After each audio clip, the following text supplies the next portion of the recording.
dari seluruh presiden-presiden di Indonesia, kecuali Bung Karno, tidak ada satu presiden pun yang melakukan kejahatan keuangan sehebat Megawati. Pak Harto memang jahat, tapi kejahatannya tidak begitu tampak. Habibie juga nggak benar, bahkan di dalam soal keuangan sangat minor, Pak, sangat minor. Kecuali ada soal Bank Bali. Di zamannya Gus Dur memang ada banyak kasus, seperti kasus Bulog, kasus Brunei, kasus Borobudur. Lalu SBY juga jahat juga dalam soal duit. Ya, ada kasus yang namanya Bank Senturi. Tetapi di masa Mega itu luar biasa.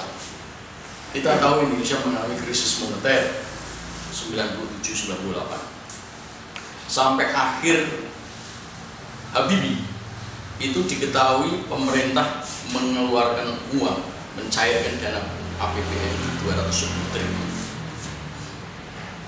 Ketika Gus Dur naik, dikucurkan 430 triliun, sehingga total menjadi 640 triliun. Di masa Megawati itu muncul Inpres nomor 8 tahun 2002 yang disebut dengan Release and Discharge, dan di situ para konglomerat hitam, khususnya yang menerima dana obligasi rekap 430 triliun itu dibebaskan dari segala dakwaan dan hukuman, beberapa di antara mereka. Lalu yang lebih berat lagi, kepada mereka dikucurkan bunga obligasi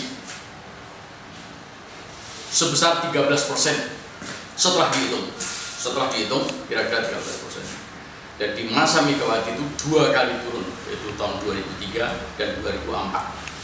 Kira-kira jumlahnya antara 70 sampai 80 triliun setiap tahun, dan itu mengucur terus ketika SBY naik menjadi presiden sampai hari ini, sampai sekarang, dan kabarnya malah akan diperpanjang sampai 2033. Yang menerima itu adalah para konglomerat hitam di belakang bank-bank yang kemudian akhirnya menjadi kaya raya.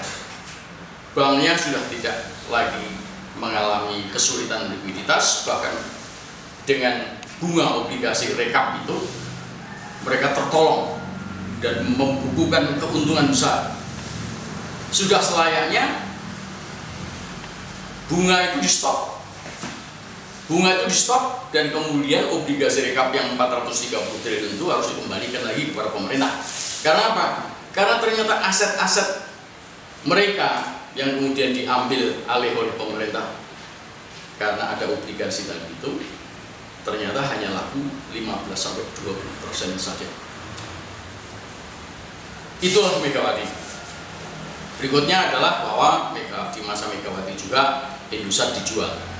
Ini juga sebuah kejahatan keuangan yang dijual murah, artinya negara rugi.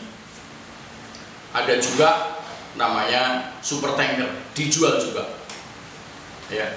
Dan itu Menteri BUMN Laksamana Sukadi terlibat. Ada satu lagi yang mengenaskan, terutama pada diri saya, yaitu Texmaco yang telah berhasil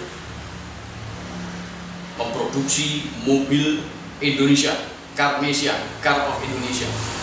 Mobil, truk, bus, sepeda motor, dia mampu dan sudah dipamerkan.